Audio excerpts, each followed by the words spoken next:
Yeah, what an ugly, frustrating loss this afternoon. I don't know where to start. I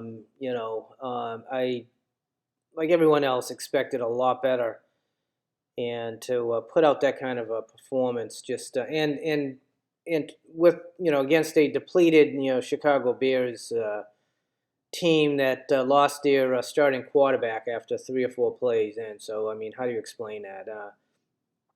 Just all the little things, and sometimes the things that really bother me are the things that just don't make any sense. For example, why doesn't Eric Wilson play more? I mean, the guy, when he's in the game, he's really, really good, extremely fast, and he makes plays. And then at the end of the game, did you notice that, all of a sudden number 81 is in the game making plays? Why do you wait until it's like too late to put in the players that can help you win? What is it, a coincidence that all of a sudden, they need to make plays and get down the field, and all of a sudden number 81 is in the game and he's making plays, making great catches? Why isn't he in the game in the beginning? So this is a tough one, a real tough loss. And before I continue, if you want to subscribe, I'd love to keep you up to speed on what we're doing.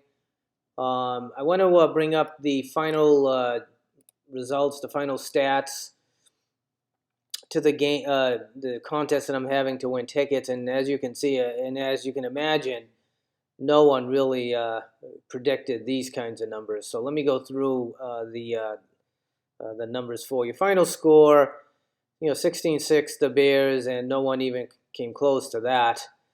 Kirk Cousins total yards, 233.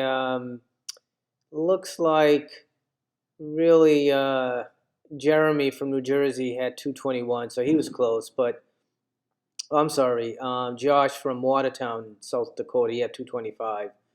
So he was probably the closest, but still, not quite there. And then pass completed, it was 27. Who was it? Sparks from South Dakota had 23, so he was close, but no one got that one. Diggs total yards, 108.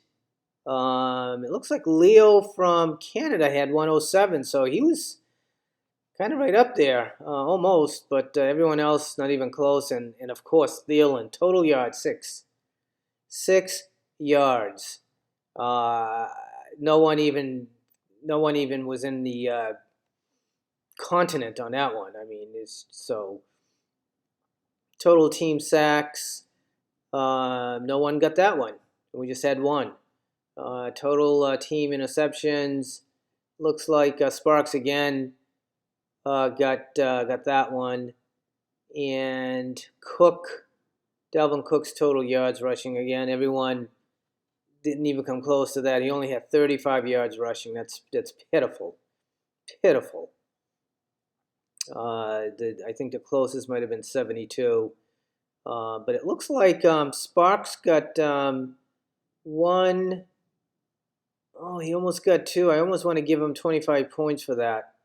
Let me kind of think about that overnight, and I'll decide, because he got the total team interceptions with 0, and then he was what was he? Yeah, well, he was on the Kirk's pass completed. He had 23, so that's not too close. So, anyways, just a bad loss. Thank you for playing. No one really came close to even getting any decent points to carry over, but there's always next week. We have the Giants coming up. I'll do it again. I don't know what to say. I think we all know that some hard decisions are going to have to be made if we don't turn this season around. In terms of, feeling good about our team. I mean, when you have a performance like we had today, it's kind of, you're feeling like, I don't know, it's sort of like Kirk missed a lot of throws. He missed a lot of throws. You don't pay a guy $84 million guaranteed to miss throws. You could you could have spent that money on a rookie, a lot less on a rookie, and got that kind of performance. So he's got to he's got to step it up, or else we'll have to make some decisions. Coming up now. Again, I said it in the past. All we have to do is win 2 road games and then win out at home, and we're 10-6. And I believe if we do that, we're in the playoffs. So it's not the end. I mean, we're still in there, but this one was hard to take. So to all, hey, let's go. Let's get him next week. Skol. Skol. Skol.